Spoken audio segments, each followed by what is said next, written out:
Depois dos 40 anos, algo muda de forma silenciosa, mas profunda. Não é apenas o corpo que começa a dar sinais de limite, é a mente financeira. O medo já não é mais o mesmo de antes. Aos 25 ou 30, o receio principal costuma ser não ganhar, não crescer, não chegar lá. Depois dos 40, o medo muda de natureza. Ele passa a ser perder o que já foi construído, perder tempo, perder patrimônio, perder margem de manobra. E é exatamente aqui que muita gente erra, porque continua jogando o mesmo jogo mental de antes, como se nada tivesse mudado. Charlie Munger sempre foi claro ao afirmar que o problema não está em envelhecer, o problema está em não atualizar os modelos mentais conforme o estágio do jogo muda. O que funciona na fase de acumulação agressiva nem sempre funciona na fase de preservação inteligente. O erro comum é investir depois dos 40 como se ainda estivesse na fase de sobrevivência, quando, na realidade, o jogo agora é outro. Não é mais apenas crescer, é continuar inteiro. Existe uma analogia implícita em Munger que ajuda a entender isso. Na juventude, muitos aceitam risco porque têm tempo para errar, aprender e recompor. O tempo funciona como um amortecedor. Depois dos 40, esse amortecedor começa a ficar mais fino. Isso não significa que o jogo acabou, mas significa que certos erros passam a custar muito mais caro. O risco real deixa de ser a volatilidade de curto prazo e passa a ser a tomada de decisões permanentes, motivadas por desconforto emocional. O conflito interno típico dessa fase é silencioso, mas constante. De um lado, a pessoa sabe que não pode errar muito. Do outro, sente medo de mudar agora, porque mudar implica admitir que talvez as decisões passadas não tenham sido ideais. Esse conflito paralisa.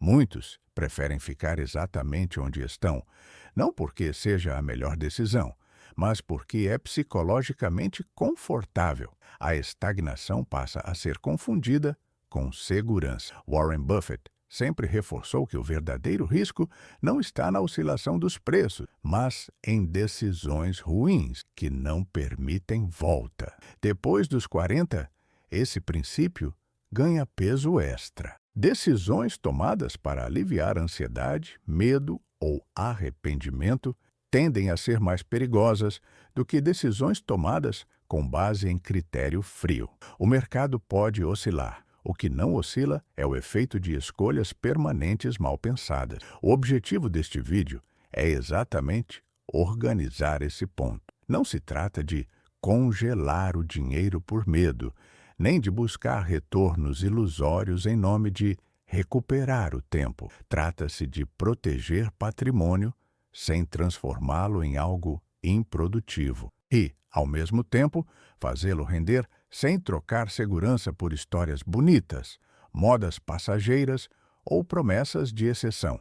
Depois dos 40, vencer não significa acelerar, significa ajustar o ritmo, reduzir erros fatais e continuar no jogo com clareza.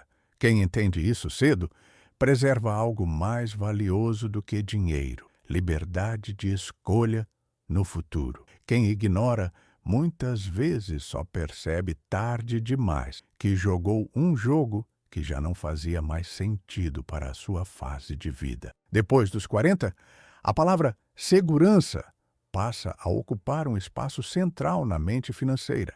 Isso é natural. Há menos tempo para recompor erros, mais responsabilidades acumuladas e um patrimônio que, mesmo que não seja grande, representa anos de esforço. O problema começa quando segurança passa a ser confundida com imobilidade, quando não mexer vira sinônimo de estar protegido. Esse é um erro silencioso, comum e extremamente caro no longo prazo. Muitas pessoas acreditam que, ao simplesmente manter tudo como está, estão reduzindo o risco. Na prática, estão apenas adiando decisões. A aversão à perda, que já é forte em qualquer idade, se amplia depois dos 40. Cada oscilação gera desconforto maior. Cada ajuste parece perigoso. A prudência começa a se transformar em paralisia. E paralisia não é uma estratégia de proteção, é uma forma lenta de deterioração. Charlie Munger sempre insistiu em inverter o problema. Em vez de perguntar o que pode dar errado se eu mudar, ele sugeriria perguntar o que pode dar errado se eu não corrigir o que já está errado. Depois dos 40, esse ponto se torna ainda mais relevante. O maior risco não é o movimento em si, mas a manutenção de trajetórias claramente inadequadas apenas porque são familiares. Familiaridade reduz ansiedade, mas não reduz risco real. Há inúmeros casos de investidores que se consideraram seguros por décadas, mantendo estruturas extremamente defensivas e acordaram tarde demais para o fato de que perderam poder de compra de forma constante.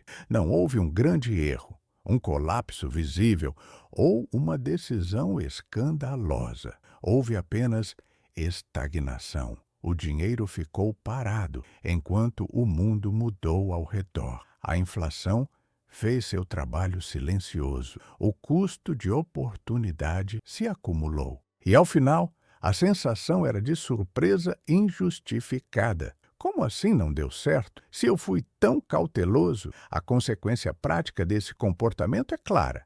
Segurança emocional hoje, fragilidade financeira amanhã. O conforto de não ver o patrimônio oscilar cria a ilusão de controle, mas não garante preservação real. Segurança verdadeira não é ausência de movimento, é a redução sistemática da chance de erros irreversíveis. É construir estruturas que suportem o tempo, não apenas o medo imediato. Um ponto crítico aqui é que imobilidade costuma ser justificada com argumentos racionais, mas sustentada por emoções. A pessoa diz que não mexe porque não pode errar, quando, na verdade, não mexe porque não quer sentir desconforto. A diferença é sutil, mas fundamental. Errar faz parte de qualquer processo. O que deve ser evitado são erros dos quais não se volta. E esses,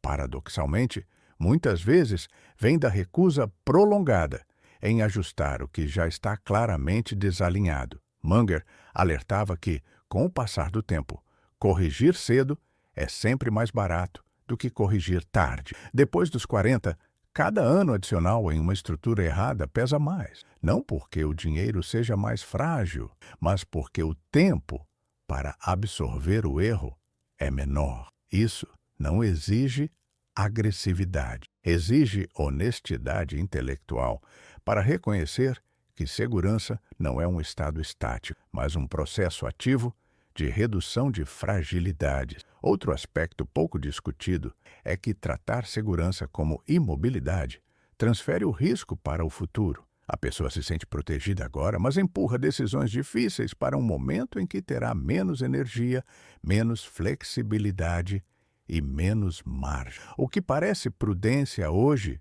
pode se tornar dependência amanhã. Dependência de renda fixa insuficiente, de trabalho contínuo, quando o corpo já pede descanso, ou de terceiros, quando a autonomia financeira falha. Uma regra prática ajuda a reorganizar esse raciocínio. Segurança não é evitar movimento, é reduzir a chance de erro permanente. Isso muda completamente o critério de decisão. Em vez de perguntar, isso pode oscilar? A pergunta passa a ser, isso pode me tirar do jogo? Oscilações passam.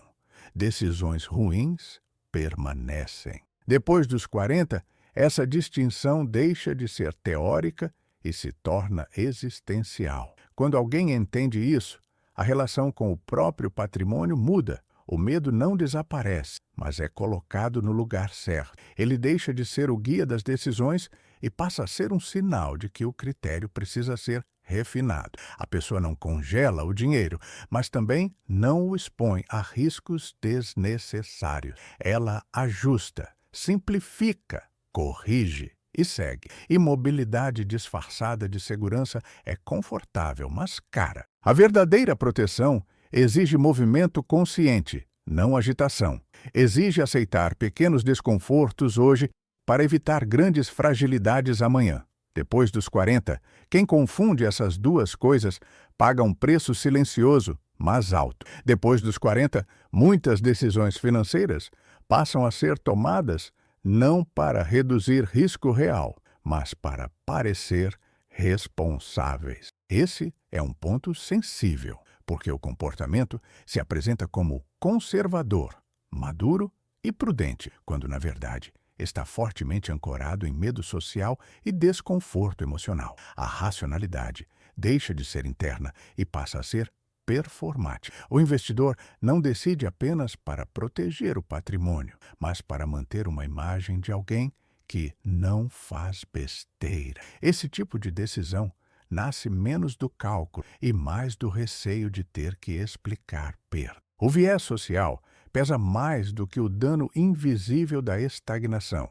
Perder dinheiro de forma visível gera julgamento. Perder poder de compra lentamente, ao longo de anos, passa despercebido. E o cérebro humano tende a evitar o primeiro, mesmo quando o segundo é muito mais destrutivo no longo prazo. Depois dos 40, essa tendência se intensifica, porque a pessoa sente que já não pode se dar ao luxo de errar publicamente. Charlie Munger nunca confundiu conservadorismo com imobilidade travestida de virtude, quando dizia que evitar estupidez é mais importante do que buscar genialidade. Ele estava alertando contra decisões que parecem seguras apenas porque são socialmente aceitas. Falso conservadorismo é justamente isso: escolhas que reduzem ansiedade imediata, mas aumentam fragilidade estrutural. Não são feitas porque são boas, mas porque são defensáveis em uma conversa de família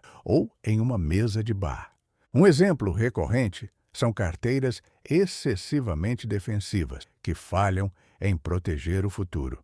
Tudo parece calmo, previsível e estável no curto prazo, mas ao longo dos anos, o patrimônio não cresce o suficiente para sustentar o padrão de vida desejado, nem para absorver imprevistos maiores. A pessoa se sente segura, até o momento em que percebe que suas opções diminuíram. Menos flexibilidade, mais dependência, menos margem de escolha. Esse custo raramente é associado às decisões prudentes do passado, mas ele nasce exatamente ali. O problema é que parecer conservador é fácil. Assumir risco calculado exige critério e responsabilidade interna. Risco calculado não é aposta, não é moda, não é excitação. É aceitar variações controladas em troca de preservação real ao longo do tempo. O falso conservadorismo rejeita qualquer oscilação visível, mesmo quando isso implica perda certa no longo prazo. Ele troca um risco explícito e administrável por um risco silencioso e cumulativo. Ao longo de 10 anos, o custo oculto desse comportamento se manifesta de forma clara. A pessoa percebe que tem menos opções do que imaginava, trabalhar mais tempo do que gostaria, depender mais de renda ativa, adiar decisões de vida. Não houve um colapso, mas houve um encolhimento progressivo da liberdade. E liberdade financeira não se perde de uma vez. Ela se desgasta lentamente, decisão após decisão, sempre em nome de segurança. Existe um teste prático que ajuda a separar conservadorismo real de conforto psicológico disfarçado. Pergunte se a decisão que você está tomando reduz risco objetivo ou apenas reduz desconforto emocional. Ela melhora sua capacidade de resistir a choques futuros ou apenas evita ansiedade agora? Ela preserva poder de compra ao longo do tempo ou apenas preserva a sensação momentânea de estabilidade? Depois dos 40, decisões feitas para parecer responsáveis tendem a custar mais caro do que decisões feitas para ser responsável de fato. O mercado não pune a humildade, mas pune a complacência. Munger Sabia que racionalidade real muitas vezes parece estranha, entediante ou até desconfortável para quem observa de fora. Mas é exatamente essa racionalidade que mantém o investidor no jogo, quando o tempo passa e o erro custa mais. Assumir risco calculado não é o oposto de conservadorismo, é sua forma madura, é reconhecer que evitar toda oscilação visível pode ser mais perigoso do que aceitar variações controladas com critério. Depois dos 40, o objetivo não é parecer prudente, é continuar tendo opções. E isso exige coragem silenciosa para decidir com base em realidade, não em aparência. Depois dos 40, existe uma dor silenciosa que quase ninguém verbaliza, mas que influencia decisões financeiras de forma profunda. A sensação de que eu devia ter começado antes. Ela não aparece como um pensamento contínuo, mas como um ruído de fundo, um incômodo constante ao olhar para o passado e imaginar cenários alternativos. Esse arrependimento tardio, quando não reconhecido, se transforma em uma armadilha emocional poderosa. O problema não é reconhecer que decisões poderiam ter sido melhores. Isso é maturidade. O problema é permitir que a culpa pelo tempo perdido distorça o julgamento presente. Depois dos 40, muitas pessoas oscilam entre dois extremos igualmente destrutivos. Um é congelar tudo. O medo de errar novamente é tão grande que a pessoa prefere não decidir mais. O dinheiro fica parado, a estratégia não evolui e o tempo continua passando. O outro extremo é acelerar demais para compensar o atraso. Aqui, o investidor tenta recuperar anos em poucos movimentos, aceitando riscos que não teria aceitado antes, movido mais por emoção do que por critério. Daniel Kahneman mostrou que a aversão ao arrependimento distorce decisões de forma ainda mais intensa do que o risco em si. O medo não é apenas perder dinheiro, é reviver a sensação de ter tomado uma decisão errada. Depois dos 40, esse medo se soma à percepção de que o tempo é finito. O resultado é um julgamento enviesado, no qual o passado passa a pesar mais do que o futuro esperado. Esse viés explica por que tantos investidores maduros entram em modas tardias, não porque acreditem racionalmente nelas, mas porque não querem sentir que ficaram para trás. O arrependimento por não ter participado antes cria uma urgência artificial. A decisão deixa de ser: isso faz sentido para minha fase de vida, e passa a ser: eu não posso perder mais essa. O critério sai de cena. A emoção assume o controle. Há inúmeros casos de pessoas que passaram décadas cautelosas e, perto da aposentadoria, assumiram riscos desproporcionais tentando melhorar retorno. Não foi ganância no sentido clássico, foi culpa. Culpa por não ter feito mais antes. Culpa por perceber que o patrimônio acumulado talvez não seja suficiente para sustentar todas as expectativas, e culpa é uma péssima conselheira financeira. Charlie Munger nunca avaliou decisões olhando para o passado perdido. Ele sempre insistiu em avaliar pelo futuro esperado. O passado não pode ser alterado. O futuro ainda pode ser protegido. A regra prática aqui é simples e dura. Nunca aumentar risco para aliviar culpa passada. Decisões tomadas para reparar emocionalmente o passado quase sempre criam problemas novos no futuro.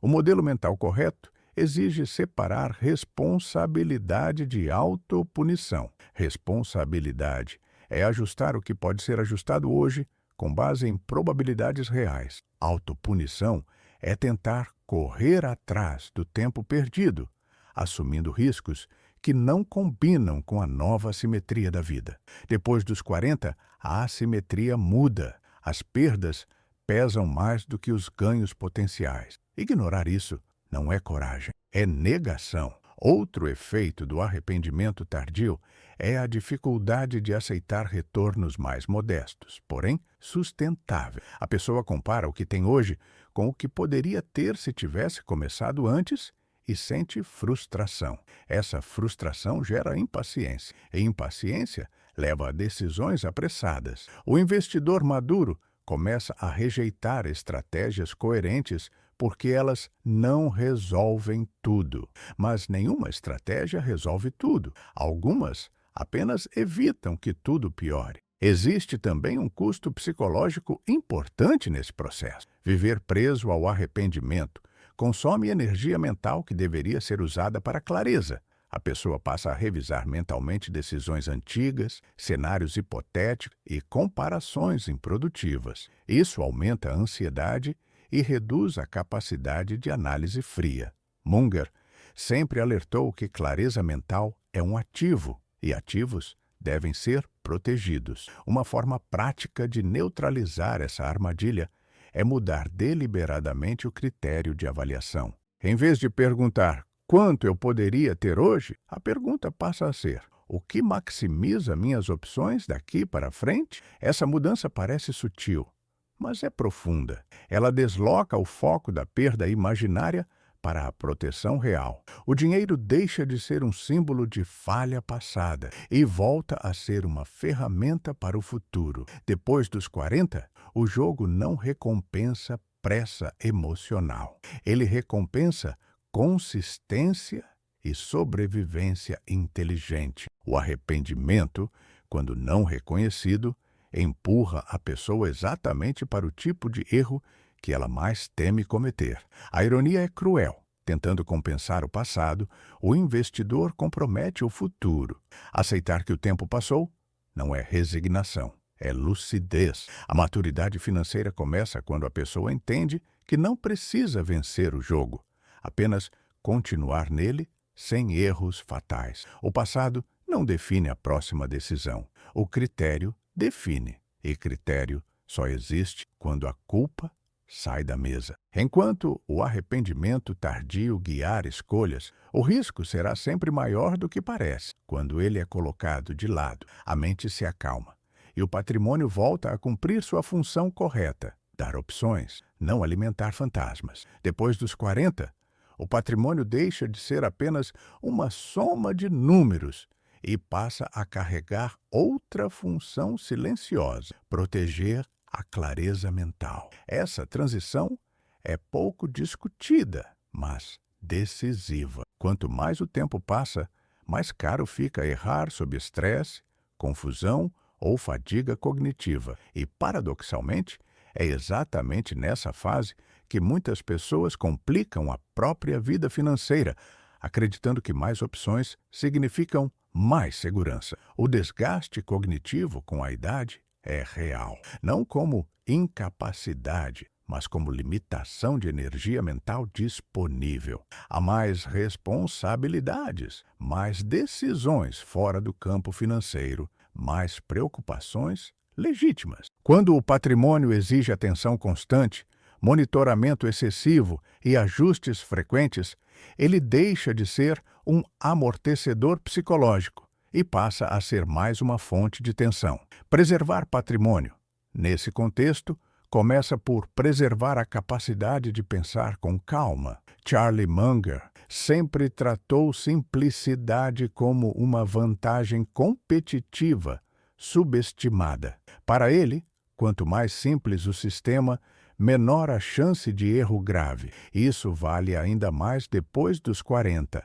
A mente cansada não erra por falta de inteligência, mas por excesso de estímulos, escolhas e ruído. Cada decisão adicional é uma nova oportunidade de erro. Reduzir decisões não é empobrecer a estratégia, é fortalecê-la. Existe um erro invisível muito comum nessa fase: construir carteiras e estruturas financeiras complexas demais para serem sustentadas sob estresse. No papel, tudo parece diversificado, sofisticado e bem pensado. Na prática, a pessoa não consegue acompanhar, entender ou reagir com clareza quando algo sai do esperado. O resultado é ansiedade, decisões precipitadas ou, no extremo oposto, imobilidade total diante do medo de errar. Há inúmeros exemplos de investidores que erram menos, não porque sabem mais, mas porque decidiram menos. Eles eliminaram o que não era essencial, reduziram fontes de ruído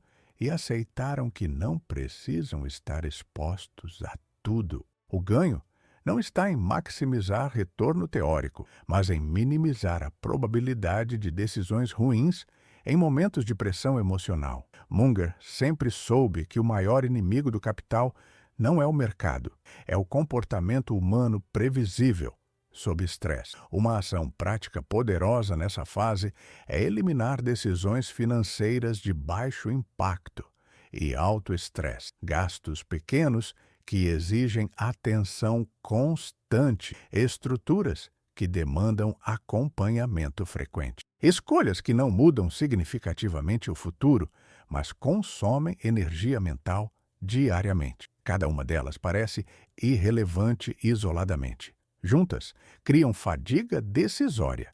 E fadiga decisória é terreno fértil para erros. O sinal de maturidade financeira depois dos 40 não é fazer mais ajustes, mas fazer menos. Menos mudanças impulsivas, menos reações a ruídos de curto prazo, mais coerência entre decisões, tempo e objetivo. Quando a vida financeira começa a ficar entediante, previsível e silenciosa, isso não é um defeito, é um indicativo de que a clareza está sendo preservada. Outro ponto crítico é entender que clareza mental não é apenas conforto psicológico, ela tem valor econômico. Uma mente clara toma decisões melhores, evita erros caros e resiste melhor a pressões externas. Quando o patrimônio está organizado de forma simples e compreensível, a pessoa consegue avaliar riscos com mais precisão e agir com mais calma. Quando está complexo demais, qualquer oscilação vira ameaça existencial.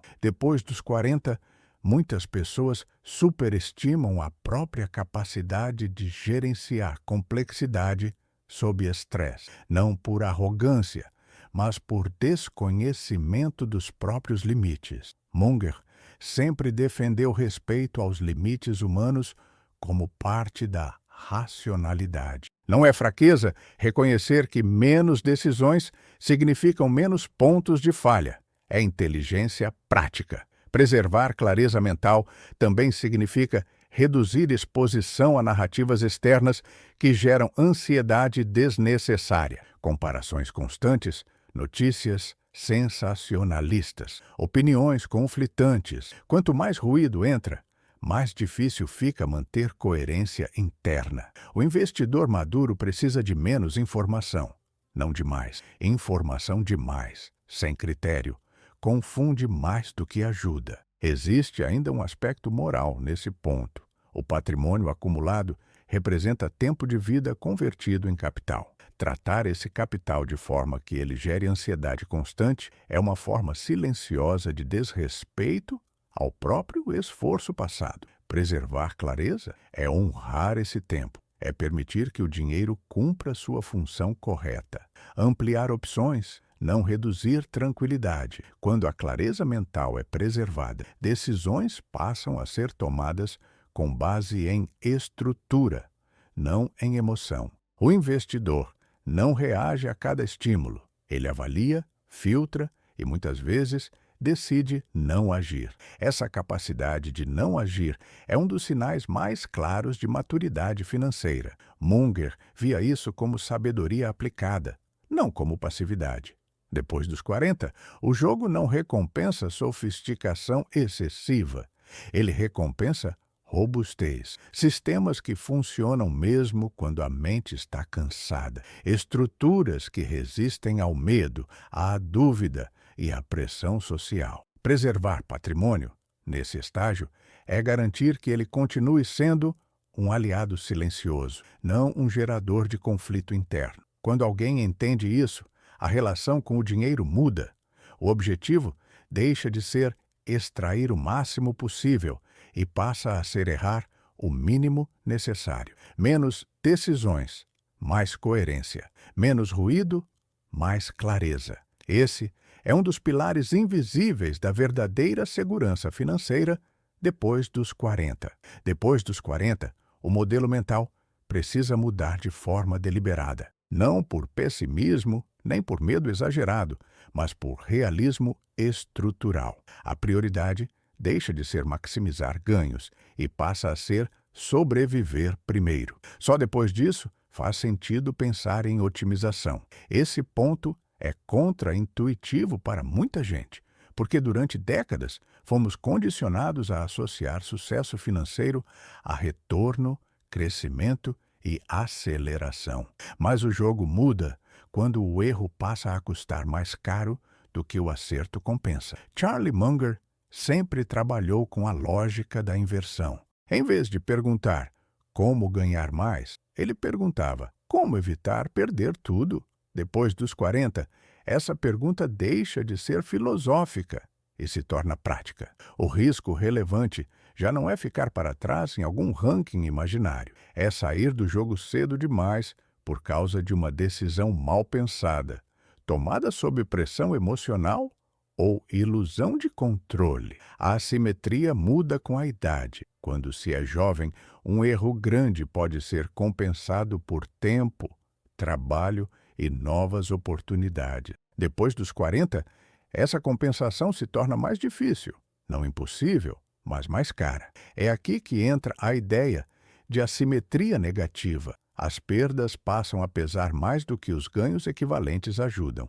Um erro grave pode comprometer planos inteiros. Um acerto excepcional, muitas vezes, apenas melhora marginalmente a situação. Ignorar essa mudança é insistir em jogar um jogo antigo com regras novas. Embora Munger não usasse os termos de Nassim Taleb da forma acadêmica, a lógica é a mesma. Fragilidade cresce quando o sistema depende de condições específicas para funcionar bem. Estratégias que exigem timing perfeito, sorte contínua ou tolerância emocional elevada se tornam perigosas nessa fase da vida. Não porque sejam sempre ruins, mas porque falham exatamente quando o erro não pode ser absorvido. A história está cheia de exemplos de investidores que quebraram perto da aposentadoria tentando melhorar retorno. Não foi falta de inteligência, foi falta de ajuste mental. Depois de anos acumulando algo sólido, decidiram assumir riscos desproporcionais para acelerar resultados. O erro não foi querer otimizar, foi tentar otimizar antes de garantir sobrevivência. Quando a base não é sólida o suficiente para absorver erro, qualquer tentativa de melhorar retorno aumenta a fragilidade. O modelo correto depois dos 40 é brutalmente simples. Primeiro, elimine cenários que te tiram do jogo. Só depois pense em eficiência. Isso significa aceitar que algumas oportunidades atraentes devem ser recusadas, não porque são ruins, mas porque não combinam com a nova fase do jogo. Munger sempre defendeu que saber dizer não é uma das maiores vantagens competitivas. Aqui, isso se torna ainda mais verdadeiro. Existe um checklist prático que ajuda a filtrar decisões nessa fase. A primeira pergunta é direta. Isso pode causar dano permanente? Se a resposta for sim, o risco já é maior do que parece. A segunda, isso depende de sorte? Estratégias que funcionam apenas quando tudo dá certo não são estratégias, são apostas. A terceira, isso exige timing perfeito? Se o sucesso depende de entrar e sair no momento exato, o risco real é muito mais alto do que o discurso sugere. Se qualquer uma dessas respostas for positiva, o investidor maduro precisa redobrar o critério. Não significa que a decisão seja automaticamente errada. Significa que ela precisa ser excepcionalmente bem pensada e, na maioria dos casos, simplesmente evitada. Munger sempre foi claro ao dizer que não é preciso pegar todas as bolas que vêm na sua direção. Basta evitar as que podem te tirar do jogo. Outro ponto importante desse modelo é entender que sobreviver não é o mesmo que estagnar. Sobrevivência inteligente cria a base para progresso constante, ainda que lento. Quando o patrimônio está protegido contra erros fatais, ele pode crescer de forma incremental, sem exigir decisões heróicas. O crescimento passa a ser consequência do tempo e da consistência, não de movimentos ousados. Depois dos 40, o erro comum é confundir prudência com medo. O modelo de sobreviver primeiro não é uma defesa emocional, é uma estratégia racional. Ele aceita que o mundo é incerto, que o comportamento humano falha sob estresse e que a melhor forma de lidar com isso é reduzir a exposição a situações nas quais um erro único compromete tudo. Isso é robustez, não covardia. Esse modelo também reduz drasticamente a ansiedade. Quando a pessoa sabe que sua estrutura resiste a cenários adversos, ela não precisa acompanhar cada oscilação com tensão. A mente se acalma, as decisões deixam de ser reativas. O investidor passa a operar em um estado mental mais estável, o que por si só já reduz a probabilidade de erro. Munger sabia que clareza emocional é um ativo invisível, mas extremamente valioso. Há também uma dimensão ética nesse ponto. Depois dos 40, muitas pessoas não estão jogando apenas por si mesmas. Há família, compromissos, expectativas legítimas. Assumir riscos desnecessários nessa fase não afeta apenas o investidor, mas todo o sistema ao redor dele. Sobreviver primeiro é, nesse sentido, uma postura de responsabilidade. O investidor maduro entende que não precisa provar nada para ninguém. Não precisa recuperar tempo perdido, impressionar terceiros ou competir com narrativas alheias. Ele precisa continuar no jogo. E continuar no jogo exige aceitar que alguns caminhos simplesmente não são mais aceitáveis, independentemente do potencial de retorno. Quando esse modelo mental é internalizado, algo muda de forma profunda. A ansiedade diminui, a clareza aumenta e as decisões passam a ser mais coerentes entre si. O dinheiro deixa de ser um instrumento de compensação emocional e volta a ser o que sempre deveria ter sido, uma ferramenta para sustentar escolhas ao longo do tempo. Depois dos 40, vencer não é acelerar cegamente, é saber exatamente quais riscos não podem ser assumidos, é sobreviver com inteligência suficiente para que o tempo faça o trabalho pesado. Esse é o modelo mental que protege patrimônio quando o erro custa mais caro e que permite progresso sem ilusões. Depois dos 40, vencer o jogo financeiro deixa de ser uma questão de velocidade e passa a ser uma questão de permanência. Ao longo de tudo o que foi discutido neste vídeo, uma ideia se repete de forma inevitável. Proteger patrimônio não é evitar risco a qualquer custo, é evitar decisões das quais não se volta. A maioria das pessoas entende risco como oscilação, mas isso é superficial. Oscilação é parte do caminho.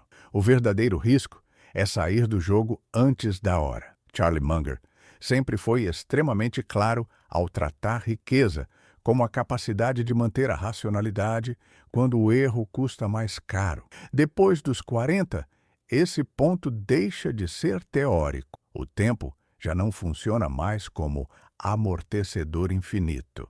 A margem para corrigir grandes erros diminui. Por isso, o investidor maduro precisa trocar a mentalidade de aceleração pela mentalidade de continuidade. Não se trata de fazer menos por medo, mas de fazer melhor por critério. Ao longo dos tópicos, ficou evidente que muitos dos maiores riscos dessa fase não vêm de decisões agressivas óbvias, mas de erros silenciosos. Tratar imobilidade como segurança, confundir a aparência de conservadorismo com prudência real, tomar decisões para aliviar arrependimento tardio, complicar estruturas além do que a mente consegue sustentar e ignorar a assimetria negativa que surge com o tempo. Nada disso costuma parecer perigoso no curto prazo. Justamente por isso, é tão destrutivo no longo prazo. Howard Marks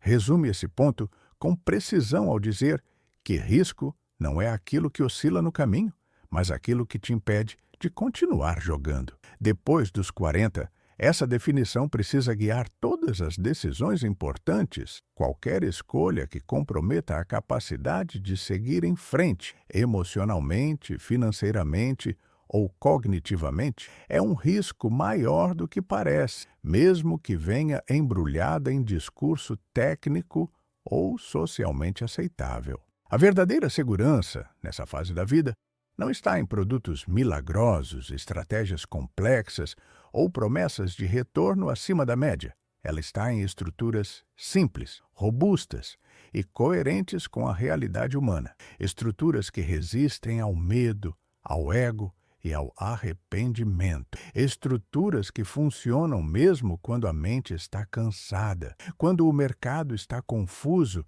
e quando a pressão externa aumenta. O investidor maduro não busca emoção. Ele já entendeu que emoção custa caro. Ele busca sobrevivência inteligente com progresso constante. Isso significa aceitar retornos razoáveis em troca de maior previsibilidade. Significa errar menos, decidir menos e pensar melhor. Significa reconhecer que dizer não é muitas vezes a decisão mais lucrativa que existe depois dos 40. Não é sobre provar que ainda é capaz de correr riscos. É sobre garantir que não será forçado a correr riscos no futuro por falta de opção. O dinheiro, nessa fase, não é apenas capital.